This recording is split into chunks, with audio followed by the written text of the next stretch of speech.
오늘 하나님께서 우리에게 주시는 말씀은 마태복음 11장 1절에서 6절까지 말씀입니다. 제가 봉독하겠습니다.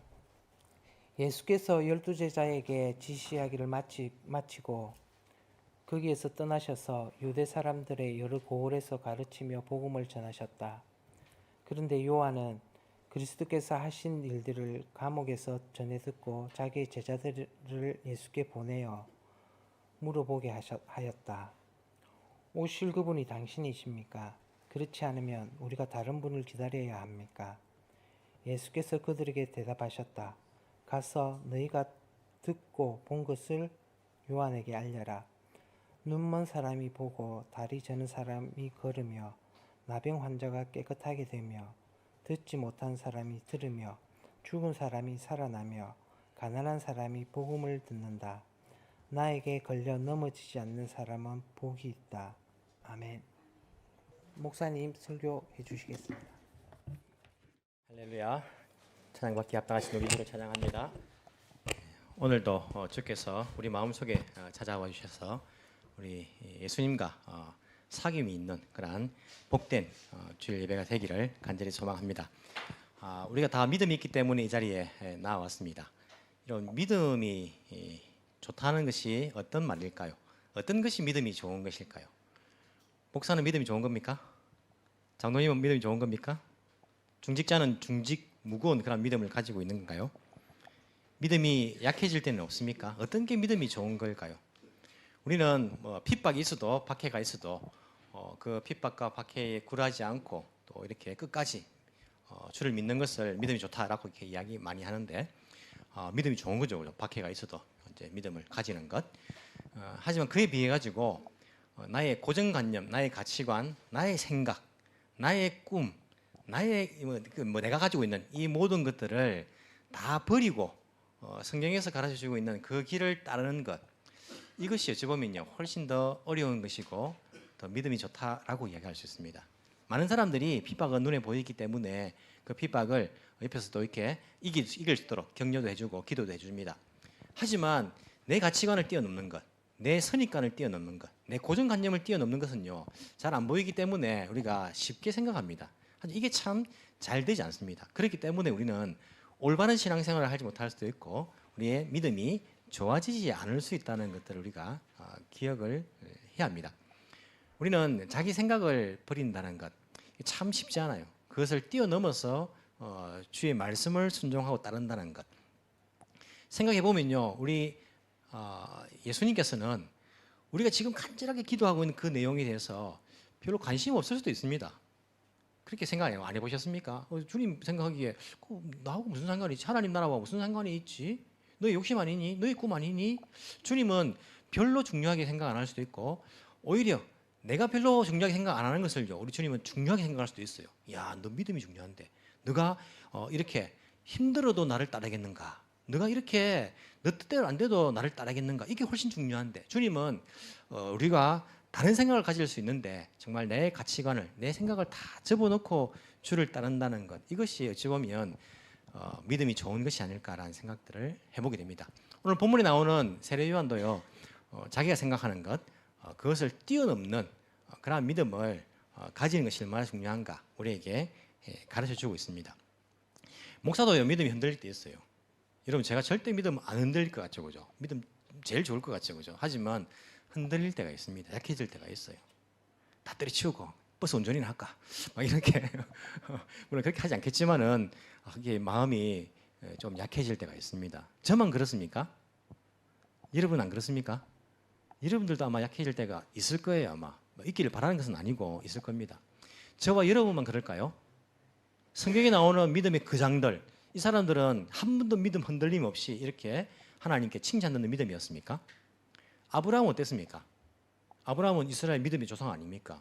이 사람은 믿음이 정말 흔들리지 않았습니까? 아니죠, 그죠? 아브라함 믿음 흔들렸습니다. 그래가지고 아들 준다는 약속도 못 믿고 자기가 아들 만들잖아요, 그죠? 아브라함도 믿음이 흔들렸어요. 모세는 어떻습니까? 모세는 이스라엘의 국가의 기초를 놓은 사람이에요. 이스라엘이 아브라함은 조상이지만 시조지만은 이 모세에 의해서 나라라는 깃털이 잡히잖아요. 법도 그렇고 이 모세가 좀 참 위대한 사람 아닙니까? 모세는 흔들린 것이 없었습니까? 모세도 흔들렸어요. 흔들려가지고 40년간 양만 쳤다니까요. 하나님 부르는데 못하겠다고 자꾸 뻗댕겨다 하면 또 통역하기 힘들겠죠, 그죠? 거부를 했다니까요, 모세도요. 다윗은 어떻습니까? 다윗이 시편을 보면 얼마나 믿음 좋은 사람입니까? 다윗은 흔들릴 때 없었습니까? 다윗도 흔들렸죠. 유혹에 넘어가잖아요. 흔들려가지고 살인까지 저지르자. 살인까지. 우리가 여러분 살인 저지른 적 있습니까? 함부로 그죠? 이 사람을 죽인다는 것은 쉽지 않은데 다윗은 사람을 죽기까지 하지 않습니까? 베드로는 어떻습니까? 베드로 믿음 기초 그 믿음 너의 고백 위에 교회를 세우겠다. 뭐 이렇게 이제 하나님 예수님께서 칭찬하셨는데 베드로도 흔들릴 때 없었습니까? 예수님 모른다 하잖아요. 부인하잖아요. 저주하면서 부인하잖아요. 성경의 인물들도요 믿음이 흔들릴 때가 있었다는 것을 우리가 봅니다. 바람이 흔들리지 않고 피는 꽃이 어디 있겠습니까? 우리 믿음이 흔들리면서도 꽃을 피워나가는 것 아닌가라는 생각을 해보면서 그 마음에 조금이나마 위안을 갖게 됩니다. 오늘 나오는 세례 요한도 마찬가지입니다. 세례 요한이 얼마나 위대한 사람입니까? 위대한 선지자입니까? 하지만 그도 믿음이 흔들리는 것들을 우리가 오늘 본문을 통해서 보게 됩니다. 여러분 생각에 이 땅에서 예수님 빼고 사람 가운데에 가장 위대한 사람이 누구라고 생각하십니까? 아브라함일까요? 모세일까요? 다윗일까요? 아니면 성경의 인물 외에도 소크라테스가 가장 위대한 인물일까요? 아니면 알렉산더 대왕이 가장 위대한 인물일까요? 누가 제일 위대한 인물이라고 여러분 생각하십니까? 여러분 자신들 생각합니까? 11절에 보십시오. 11절에 보시면요. 우리 읽진 않았지만요. 예수님의 말씀입니다. 내가 진정으로 이게 이제 예수님이 진정으로 말씀하시는 거예요. 여자가 낳은 사람 가운데서 세례자 요한보다 더 큰 인물은 없었다. 여자가 낳은 인물, 우리 다 여자가 낳은 인물 아닙니까? 아빠 배 뭐 뚫고 나왔습니까? 여자가 낳은 인물 중에 누가 제일 위대하다고요? 세례 요한이 제일 위대한 거예요. 아브라함보다 모세보다 다윗보다 알렉산더 대왕보다 소크라테스보다 누가 세례 요한이 예수님 평가입니다. 세례 요한보다 위대한 사람은 없다는 겁니다. 여자가 낳은 사람 가운데에 그 시점에서 세례 요한이 제일 위대한 사람이에요. 세례 요한도 믿음이 흔들리고 있는 것을 우리가 보지 않습니까? 어떻게 우리가 알 수 있습니까? 자, 세례 요한이 감옥에 갇혀 있습니다. 감옥에 갇혀 있는데 세례 요한이 감옥에 언제 갇혔습니까?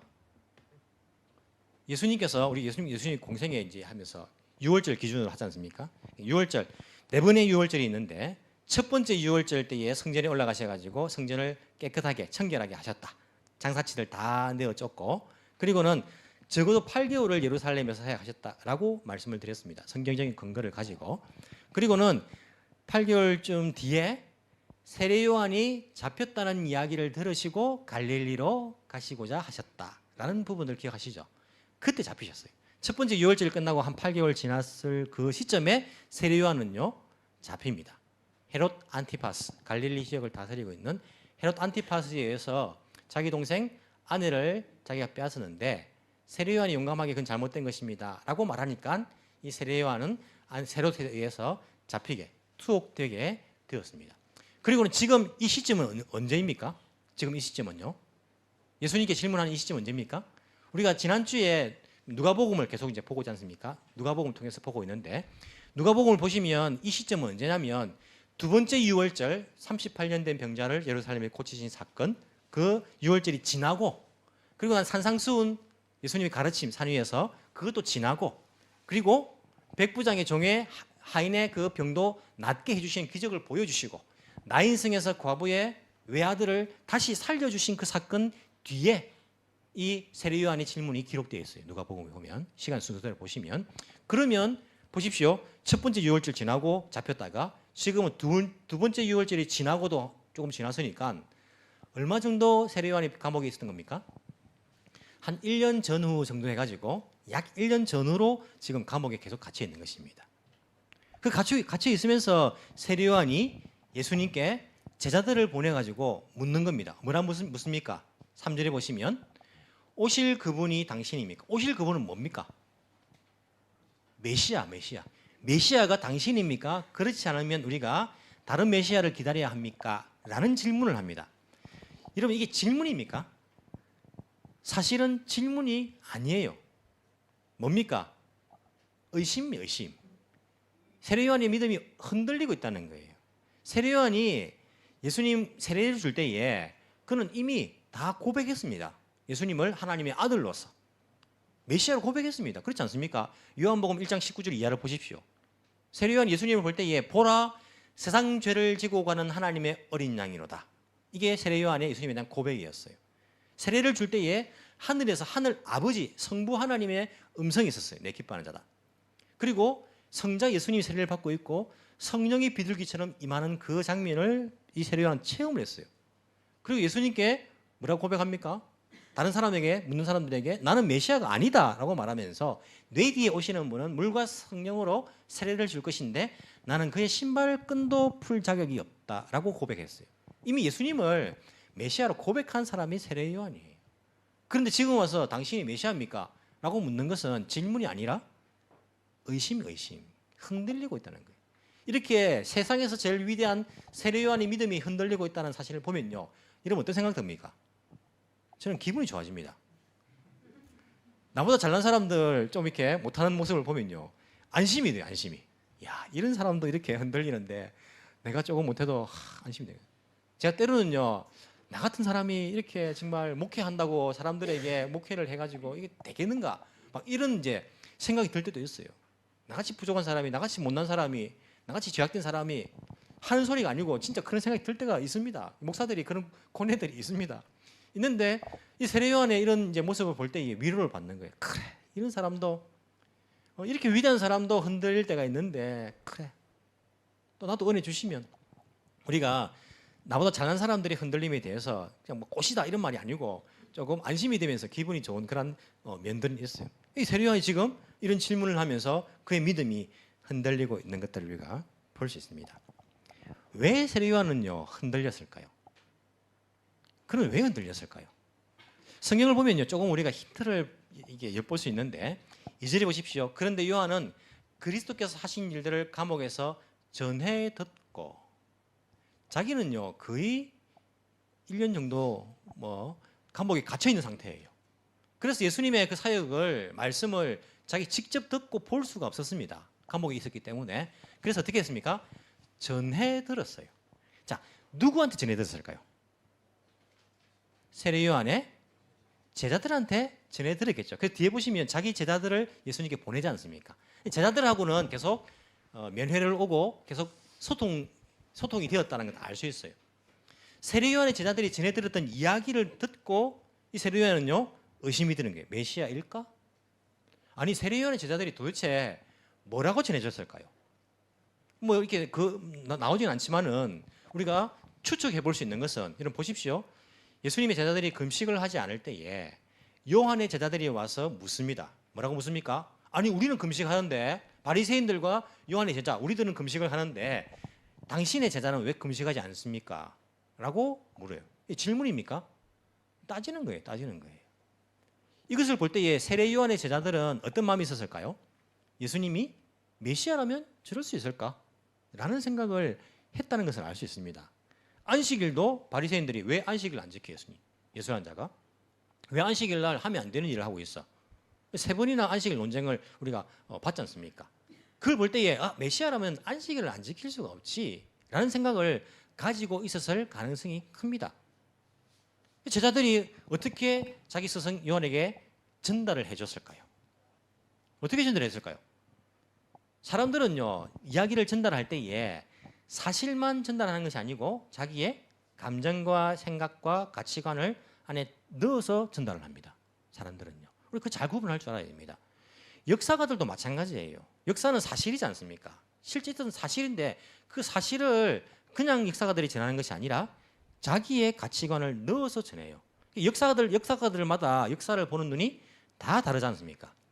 역사는 또 일어난 일은 분명히 한 가지인데 다 달라요. 왜? 역사가들이 자기의 가치관이 들어있기 때문에.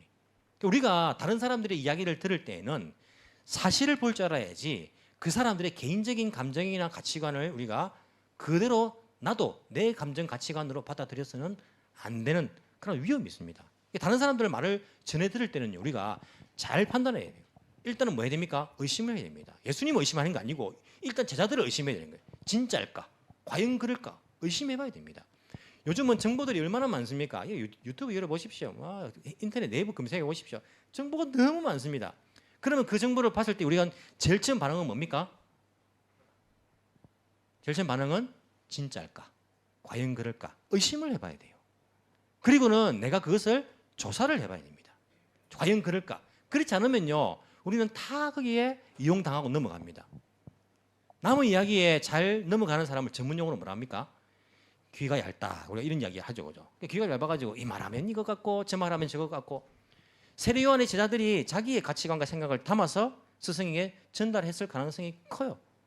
세례 요한 제자들은요, 율법을 지키고 있었고, 그리고 자기들은 안식일 바리새인들처럼 금식하고 있었고. 그럼 세례 요한은 안 지켰겠습니까, 율법을? 예수님의 말씀을 한번 보십시오. 13절.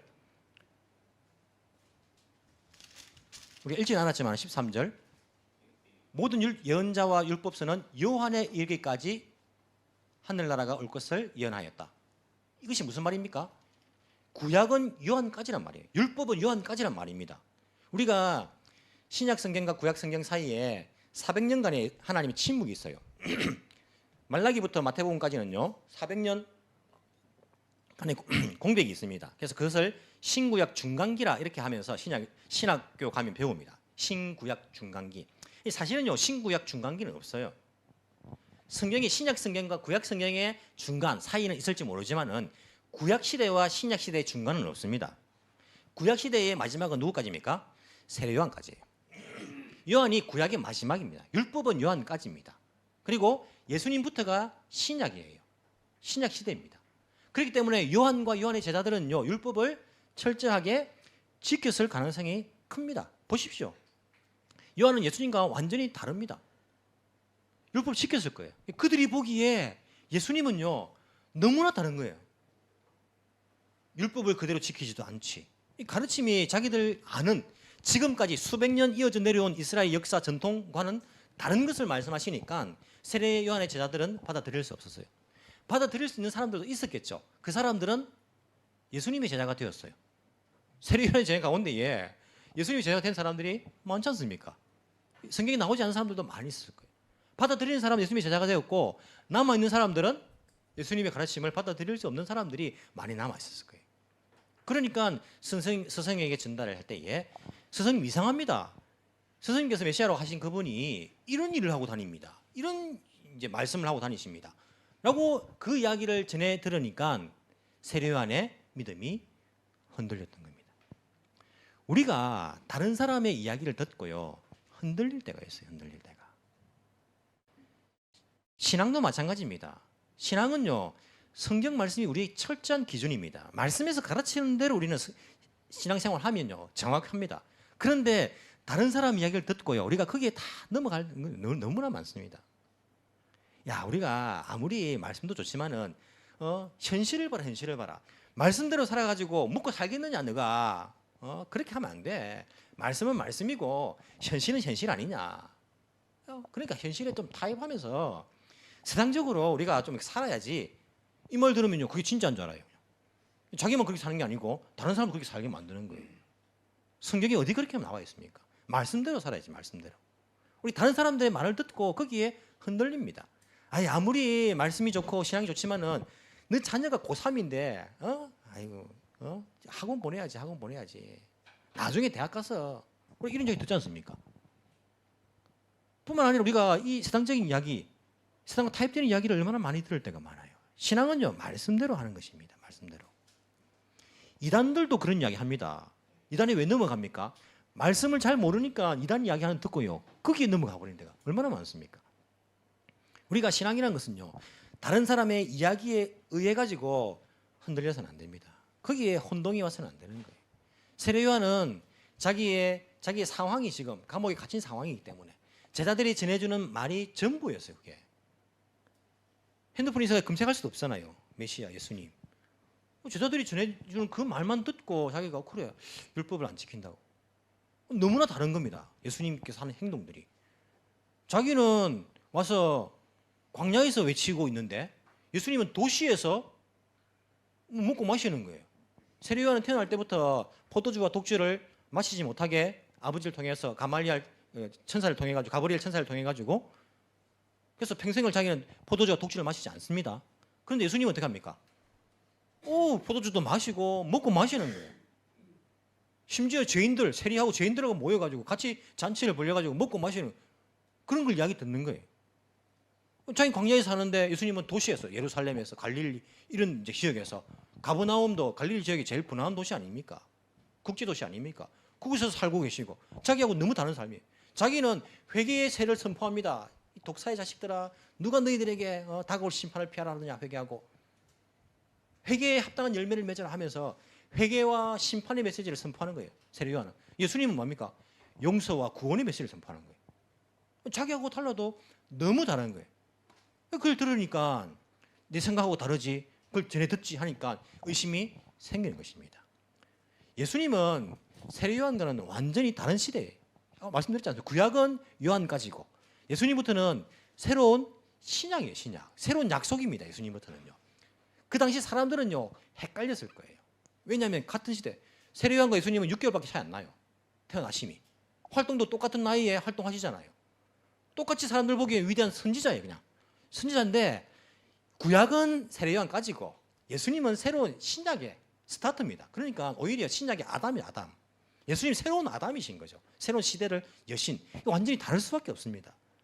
그런데 세례요한이 보기에 자기가 알고 있는 생각하고 있는 기존 고정관념, 선입견, 전통, 율법 달라도 너무 다른 것입니다. 그것을 다른 사람에게 이야기를 전해 들으니까 믿음이 안 가는 거예요. 그래서 사람을 보내서 묻는 것입니다. 당신이 메시아 맞습니까? 아니면 다른 메시아를 우리가 기다려야 됩니까? 라고 흔들리고 있는 그의 모습을 우리가 볼 수가 있습니다. 뿐만 아니라 세례요한은요 예수님과 접촉하는 그런 기회들도 많이 없었습니다. 여러분 세례요한이 예수님 언제 만났습니까? 세례 줄 때 그때 만났지 예수님하고 접촉할 시간이 거의 없었어요. 예수님과 교제하는 시간이 많이 없었습니다.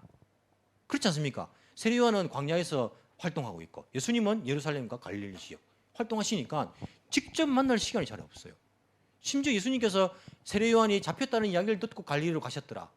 왠지 세례요한을 좀 피하신 것 같은 기분도 막 들어요. 둘이 만난 적은요 세례 줄 때 그때에 만났지 거의 만난 사실이 없습니다. 주로 자기 제자들 감옥에 매려오는 자기 제자들과 교제하면서 예수님에 관해서 전해 듣는 것뿐이었어요. 예수님과 직접적인 교제가 없었다는 것을 우리가 알 수 있습니다. 우리가 신앙생활은요 예수님과 교제하는 것입니다. 우리가 신앙생활을 하면서 예수님과 직접적인 교제가 없으면요 우리의 믿음은 흔들립니다. 교회에 왜 나옵니까? 다른 사람하고 인간관계 하기 위해서 나옵니까? 물론 교제도 교회의 한 역할 중에 기능 가운데 한 가지예요. 하지만 그게 가장 중요한 역할은 아닙니다. 교회에 왜 나오냐면 예수님과의 그 교제, 예수님과의 그 관계를 깊이 있게 하기 위해서 교회에 나오는 거예요. 그게 신앙생활 아닙니까? 예수님과의 관계가 신앙생활이지 다른 사람 인간관계가 신앙생활입니까? 아니지 않습니까? 세례요한은 예수님과 직접 만날 접촉의 기회들이 너무나 없었던 거예요. 감옥에 갇혀가지고 특히 이제는 자기가 직접 찾아갈 수도 없고 기껏 만나봐야 인간관계밖에 없는 거예요. 제자들과의 인간관계. 이거밖에 없는 것입니다. 우리가 신앙생활을 하면서 예수님과의 그 관계를 외면하고 인간관계에만 치중한다면 우리의 믿음은요 흔들립니다. 여러분 주위에 믿음이 흔들리는 사람 보십시오. 대부분 다 인간관계에 치중하다가요 그 인간관계 때문에 흔들립니다. 예수님과 관계에 치중하고 그 주님과의 그 관계를 깊이 있게 해나가면요 믿음이 흔들리지 않습니다. 하지만 자꾸 인간관계 때문에 흔들리는 우리의 믿음들 볼 때가 있지 않습니까? 세례요한은요 그렇게 믿음이 흔들려 있는 그런 모습을 우리가 보게 된다는 겁니다. 어떻게 해야 될까요? 이렇게 믿음이 흔들릴 때는 어떻게 해야 됩니까? 예수님의 대답을 한번 보기를 원합니다. 그에게 묻는 세례요한의 제자들의 그 질문에 대해서 4절 예수님께서 그들에게 대답하십니다. 가서 너희가 듣고 본 것을 요한에게 알려라. 자, 듣고 본 것을 알기는데 어떤 것을 듣고 본 것입니까? 눈먼 사람이 보고 다리 저는 사람이 걸으며 나병 환자가 깨끗하게 되고 듣지 못하는 사람이 들으며 죽은 사람이 살아나며 가난한 사람이 복음을 듣는다. 나에게 걸려 넘어지지 않는 사람은 복이 있다. 라고 예수님께서 대답하시는 거예요. 세례요한의 질문은 간단합니다. 뭡니까? 당신이 메시아입니까 아닙니까? 이 질문이에요. 그럼 예수님께서도 어떻게 대답하면 됩니까? 간단하게 대답하면 됩니다. 뭐라고? 내가 메시아다. 간단한 거예요. 클리어하지 않습니까? 세례요한은 뭐. 하지만 예수님은 그렇게 대답하지 않습니다.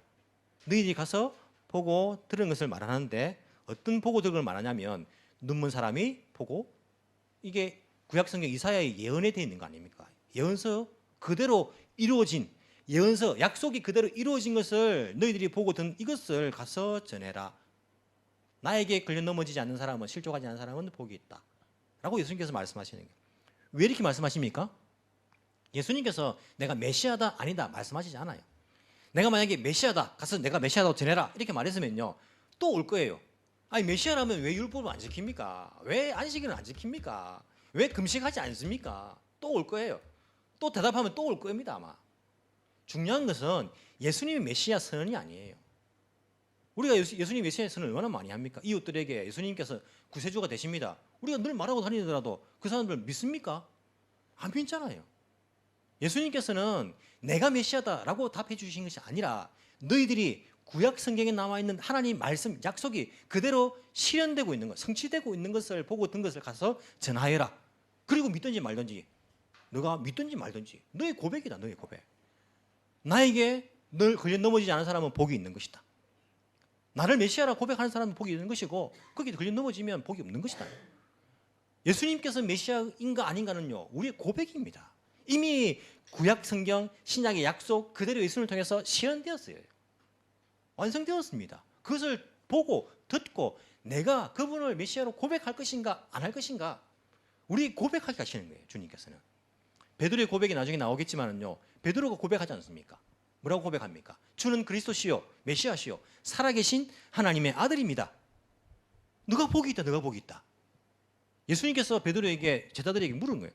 너희는 나를 누구라 하느냐?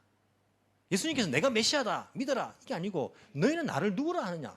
우리 주님께서 하시는 말씀이, 그 당시에 다른 사람들은요 예언자입니다, 엘리야입니다, 죽었던 세례 요한이 살아나고 합니다 이렇게 예수님에 대한 고백을 하는 거예요. 하지만 베드로는 메시아십니다, 그리스도십니다, 살아계신 하나님의 아들이십니다라고 고백하는 거예요. 예수님께서는 그 고백을 원하시는 겁니다. 오늘날도 마찬가지입니다. 우리는 메시아라면 이렇게 해야지라는 우리 생각도 있을 수 있어요. 아 메시아라면 나를 적어도 이렇게 도와주셔야지 외면하면 되나? 아 메시아라면 이런 기준이 있어야지라고 생각할지 모르지만은 예수님께서는 우리의 그런 기대에 부응하고 대답하시는 메시아가 아니시라 성경 말씀 약속된 그 구원자, 우리의 인간의 모든 죄를 용서해 주신 그 구원자로 약속을 성취하신 십자가 지신 그 예수님, 그 예수님을 우리가 메시아로 구세주로 고백할 것인가 고백하지 않을 것인가 우리에게 그 대답을 넘기고 계신 것을 우리가 볼 수 있습니다. 우리가 선택해야 될 것이에요. 우리가 고백해야 할 문제입니다. 이분이 메시아인가 아닌가? 아니요, 이미 그것은 실현된 것이에요. 사람들 중에 보시면 예수님을 그냥 자기의 그런 고백으로, 어떤 사람은요 예수님을 정치범이 정치범, 이게 이제 세계의 역사가들이죠. 세계사, 교회 안 다니는 세계 역사가들이 생각하기에 예수님 정치범인 거예요. 그 당시에 시대의 정치범으로 그렇게 고백하는 겁니다. 받아들이는 거예요. 어떤 사람들은 좋은 분이지, 사랑을 실천하신 분이지, 세계 4대 성인 가운데 한 사람, 이렇게 받아들이는 거예요. 자기가 예수님을.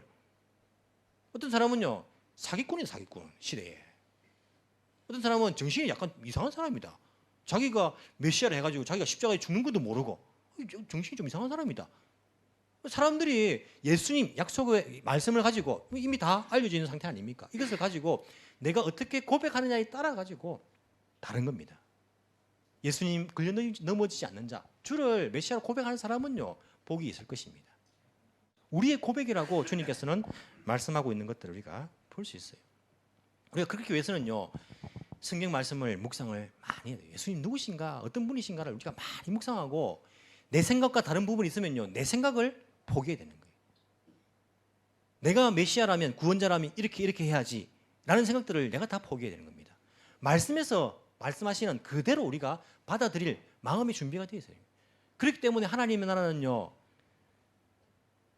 적극적으로 쳐들어가는 사람이 그것을 받게 될 것이라고 우리 주님께서 말씀하십니다. 12절 세례자 요한 때부터 지금까지 하늘나라는 힘을 떨치고 있다. 하늘나라가 이게 마태복음이라서 하늘 나라라 되어 있고 다른 복음서는 하나님 나라라 이렇게 이제 말한댔죠. 단지 죽어서 갈 천국만을 말하는 거 아닙니다. 이 세상 나라와는 다른 하나님께서 다스리시는 하나님의 나라, 하나님 왕이 되시는 하나님 나라. 그 하나님 나라는 힘을 떨치고 있는 거예요. 언제부터 언제까지? 세례 요한 때부터 지금까지. 지금은 언제입니까? 지금입니까? 예수님께서 이 말씀을 하시는 그 당시예요. 물론 우리가 2차적으로는 지금도 해당하지만은 예수님께서 이 말씀하실 때는요. 예수님께서 이 말씀하실 그 예수님 시대 그 지금까지인 거예요. 자, 세례 요한은 구약이죠. 예수님 신약이시죠. 세례 요한 예수님 이 시대 때에 뭐가 지금 하늘나라는 힘을 떨치고 있다는 거예요. 하늘나라는 힘을 떨치고 있다 했는데 사실은 이제 쳐들어가는 사람이 있다는 이제 그렇게 원어에는 돼 있다고 밑에 보면 나와 있습니다. 치어대가지고 또 폭행을 당한다는 것이 공격을 당한다는 하늘나라는 하나님 나라에 관하여서 하나님 나라에 관해서 사람들이 고민하기 시작하는 거예요. 왜? 세례 요한이까지는 율법이라서 하나님 나라는 이스라엘이라 생각한 거예요. 이스라엘이라 생각했는데 예수님께서 오셔가지고는요 하나님 나라가 이스라엘이 아니라 하나님 나라는 이런 것이다 계속 말씀하시는 거예요. 하나님 나라는 이와 같다. 비유를 들으실 때도 하나님 나라는 이와 같다 하시면서 이스라엘 사람들이 유대인들이 생각하기에 자기들과는 다른 하나님 나라를 이야기하시는 거예요. 그때 요한의 때부터 지금 예수님의 때까지 하나님 나라에 관해서 사람들이 고민이 많이 생겼어요. 실제적으로 예수님께 하나님 나라에 대해서 올바른 생각을 고백해서 너가 하나님 나라와 멀지 않다라고 칭찬들은 바리새인이 있습니다. 율법학자가 있어요. 그처럼 그 당시에 사람들은요 적극적으로 하나님 나라에 관하여서 생각하는 거예요. 공격하기 시작합니다. 하나님 나라 과연 무엇인가? 이스라엘이 하나님 나라 생각했는데 율법이 하나님 나라의 법이라 생각했는데 저분이 와서 다르게 이야기하시네. 무엇일까? 적극적으로 하는 그 사람들은요 어떻게 된다고요? 힘을 쓰는 사람들이 그것을 차지하는 것입니다. 우리가 하나님 나라에 관하여서 많이 공격해야 됩니다. 이게 뭐 폭력을 행한다는 것이 아니라 많이 고민을 해야 됩니다. 하나님 나라가 어떤 것인가? 예수님의 가르침을 보시면 대부분 다 하나님 나라에 관한 것이에요. 하나님 나라가 무엇인가 고민하고 생각하고 하나님 나라에 들어가기 위해서 어떻게 해야 되는가 그렇게 우리가 계속 적극적으로 할 때에 우리는 말씀을 읽게 되고 묵상하게 되고 말씀을 통해서 예수님이 하나님께서 보내신 인간의 구원자인 것을 우리가 깨닫게 되고 그리고는 그 깨달음으로 말미암아서 우리의 삶이 변화되는 완전히 새로운 피조물이 되는 새로운 인류가 되는 그러한 경험을 맛보게 될 것입니다. 우리의 믿음도요 흔들릴 때가 많아요. 특히 요한처럼 감옥에 갇혀 있으면요 고난을 당하면요 믿음이 흔들릴 때가 있습니다. 아니 세례 요한이 믿음이 좋은 사람인데 감옥에 갇혔다고 믿음이 흔들리겠습니까? 흔들립니다.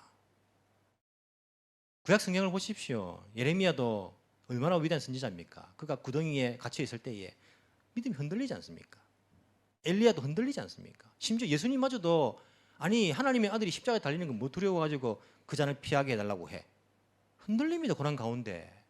우리가 고난이 길어지면요 흔들리게 돼 있어요. 거기다가 다른 사람들이 잘못된 이야기들을 하면요 또 흔들립니다. 거기다가 내 생각은 이런데 왜 이렇게 안 해주시나 또 믿음이 흔들게 됩니다. 믿음이 흔들릴 때에 세례 요한을 기억하십시오. 예수님의 대답을 기억하십시오. 너희들이 성경을 읽고 보고 그것이 실현된 것들을 기억하면서 너희는 나를 누구라 고백할 것이냐. 너의 기존적인 그러한 고정관념들, 가치관들, 너의 꿈, 너의 소망 이 모든 것 뛰어넘어서 그것과 완전 다른 그런 메시아라도 너희들이 나를 구원자로 메시아로 고백할 것이냐. 우리 주님께서 우리에게 말씀하시는 그 말씀을 우리가 듣고 흔들릴 때라도 다시 꼿꼿하게 꽃을 피울 수 있는 그런 믿음들이 되어야 할 것입니다. 큰 믿음 이룰 수 있는 저와 여러분이 되기를 간절히 소망합니다. 기도드리겠습니다.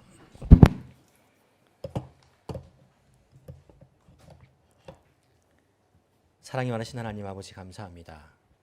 참 부족하고 연약한 저희들에게 예수님을 구원자로 메시아로 믿을 수 있는 믿음을 허락해 주신 것 감사합니다. 그 믿음대로 우리가 믿음의 길을 걸을 수 있도록 성령 하나님 우리를 인도하시니 너무나 감사를 드립니다. 주님 그래도 우리가 때로 불어오는 바람에 우리 믿음이 흔들릴 때가 있음을 우리 주께 고백합니다. 다른 사람들이 이 말하면 또 거기에 흔들리고 또 저 말하면 저기에 흔들리는 우리의 믿음을 경험할 때가 많이 있습니다.